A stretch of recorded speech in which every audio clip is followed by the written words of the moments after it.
Okay, let's unpack this. We're doing a deep dive into one of history's most, just astonishing conflicts.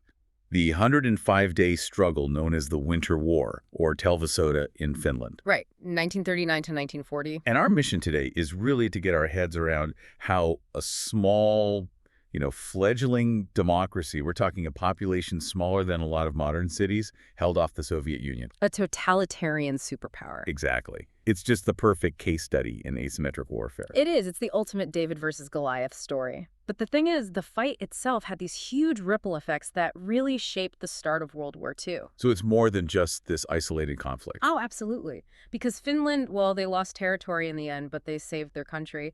And what's really crucial for you to grasp here is the global impact. The Red Army's performance was, well, it was shocking. Shockingly bad at first. Right. It exposed these massive flaws in their command structure, and our sources are clear on this.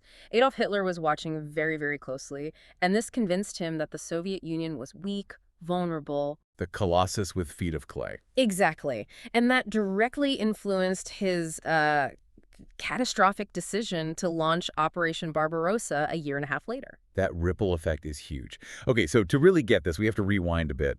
Where did all this tension come from?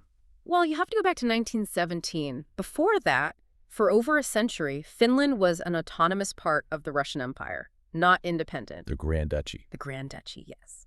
When the Tsar fell, Finland declared independence, but that was immediately followed by a really brutal Finnish civil war in 1918, and that just deepened this huge ideological rift between them and Bolshevik Moscow. So there was already a deep-seated distrust. A massive one. And then in 1939, politics just sealed the deal. The catalyst was the Molotov-Ribbentrop Pact in August. The non-aggression pact between Germany and the USSR. Publicly, yes. But the secret part, the protocol, that's what gave Stalin the green light. It basically carved up Eastern Europe, and, it explicitly assigned Finland to the Soviet sphere of influence. So once that was signed, Finland was on the menu. Pretty much. The Soviets moved fast on the Baltic states. Estonia, Latvia, Lithuania, they just didn't have the ability to resist. But Finland was different. Why? Geographically. Geographically critical. The whole Soviet concern, the thing that drove this was Leningrad. Which was their second largest city, a huge industrial hub. And it was just 32 kilometers from the Finnish border. That's within heavy artillery range. Stalin saw that as an existential threat. He was terrified a hostile power could use Finland as a launch pad. Okay, so that fear drives the next step, the demands. Yes. In October 1939, they present these demands in Moscow. They're non-negotiable. The big one is moving the border back about 30 kilometers on the Karelian Isthmus. To create a buffer zone for Leningrad? Exactly. And they also wanted a 30-year lease on the Hanko Peninsula for a naval base, plus a few islands in the Gulf. And the Finns refused. Why? Well, their top general, Field Marshal Mannerheim, he pushed back hard. He understood the threat to Leningrad, but he also knew that giving up the isthmus meant dismantling their entire primary defense, the Mannerheim Line. And the Hanko Naval Base. That was seen as just as bad. It would put a Soviet military base right at the throat of their capital, Helsinki. So the Finns were willing to negotiate, but not on things they saw as, essential to their survival. So diplomacy fails. Yeah. And Stalin needs a reason to invade. He manufactures one. On November 26, 1939, you get the shelling of Manila. A classic false flag. A totally transparent one. The NKVD, Stalin's secret police, fires a few artillery shells into their own territory, then immediately blames Finland and claims Red Army soldiers were killed. It's so blatant. It is. The Finns had already pulled their artillery way back to avoid any incidents like this. They offered a joint investigation. The Soviets, of course, refused. And that was it. The excuse they needed. That was it. They tore up the non-aggression pact, and 4 days later, on November 30th, the invasion began. The cynicism there really set the tone for the whole war. Let's talk about the sheer scale of that invasion force, because that's what makes the Finnish resistance so incredible. The initial plan was classic Soviet doctrine, overwhelming mass. They expected a quick victory, a blitzkrieg, really. How many men are we talking? The initial force was somewhere between 425,000 and 500,000 men. 4 full armies. The main thrust, the 7th Army, was aimed right at the Mannerheim Line. And the material disparity, the numbers are just hard to believe. They're almost impossible to comprehend. So get this.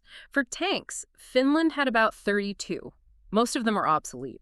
The Soviets brought over 2,500. Wait, say that again. 32 versus 2,500? That's a ratio of about 1 to 78. In the air, it was 114 Finnish planes against almost 3,900 Soviet ones.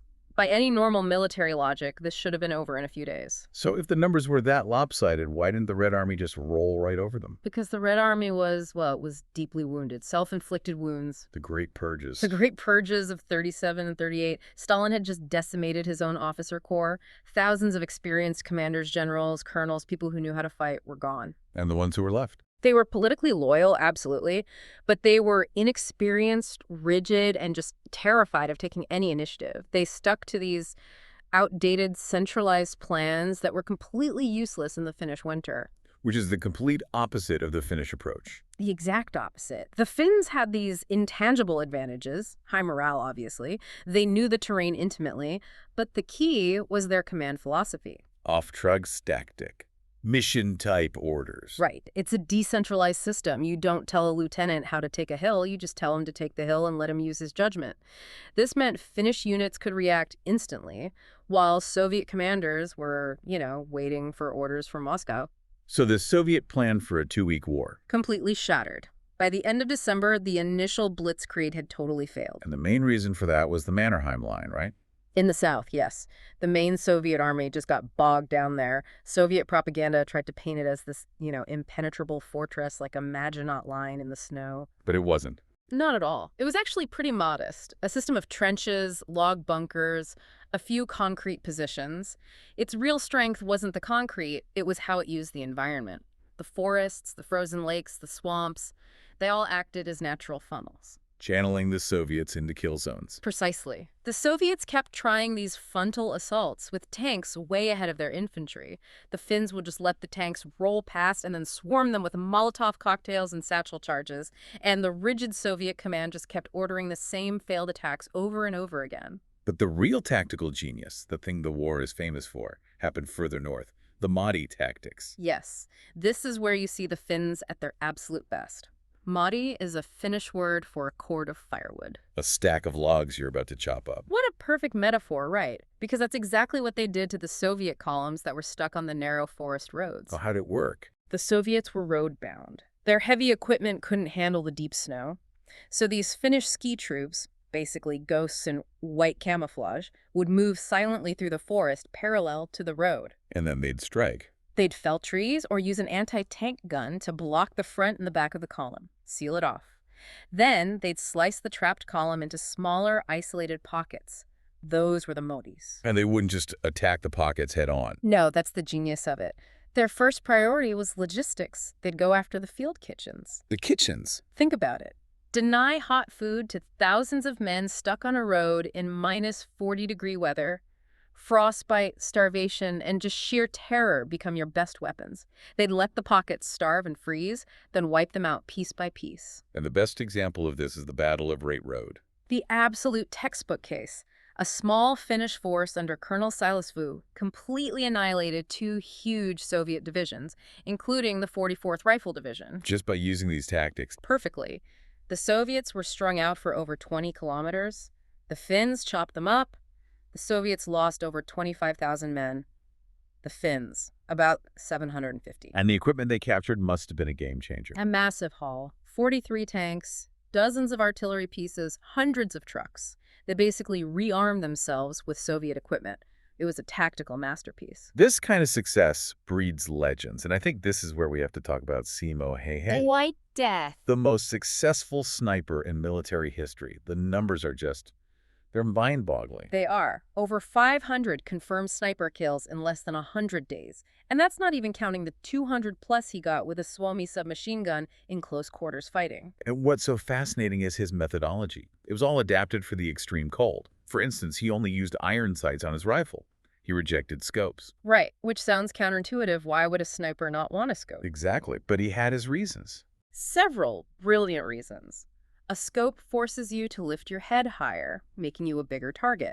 Scopes fog up in the cold, and most importantly, the lens can glint in the sun, giving away your position. So iron sights made him lower, faster, and stealthier.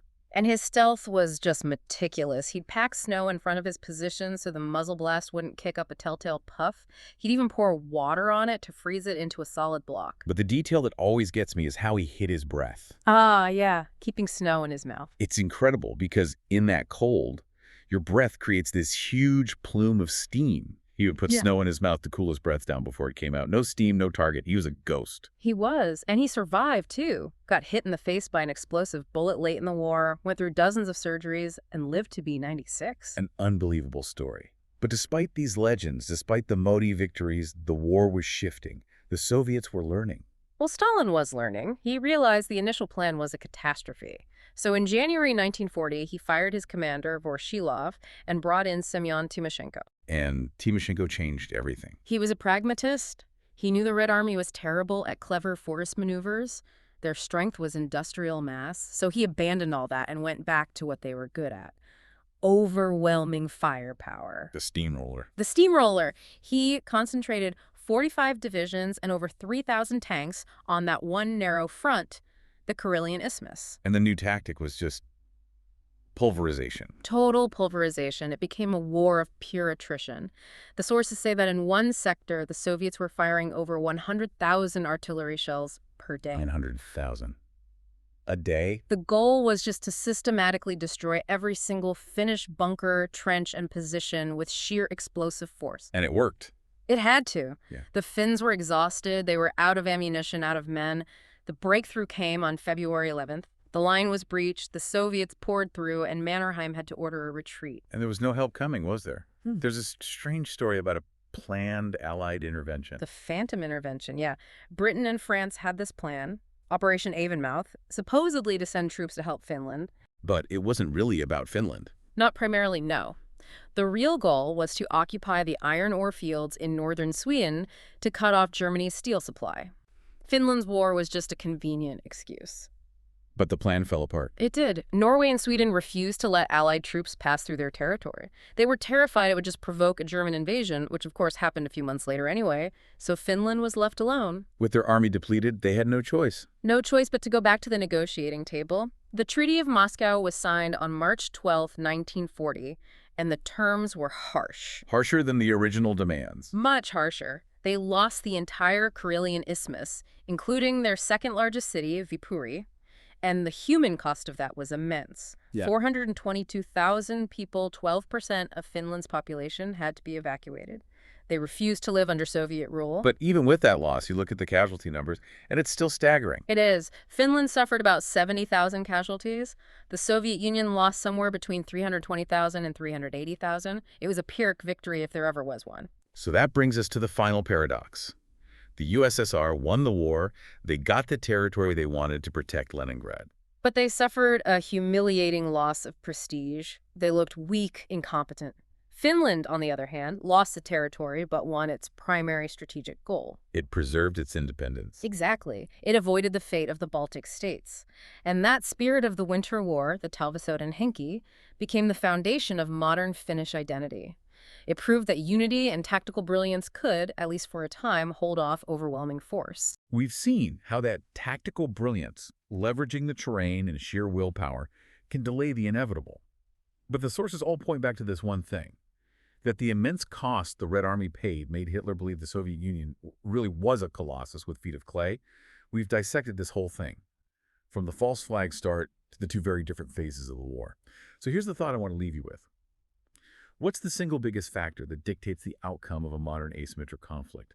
Is it that localized individual brilliance we saw in Phase 1? Or is it the ultimate grinding inevitability of industrial and logistical mass that we saw in Phase 2? That's the question to mull over until our next deep dive.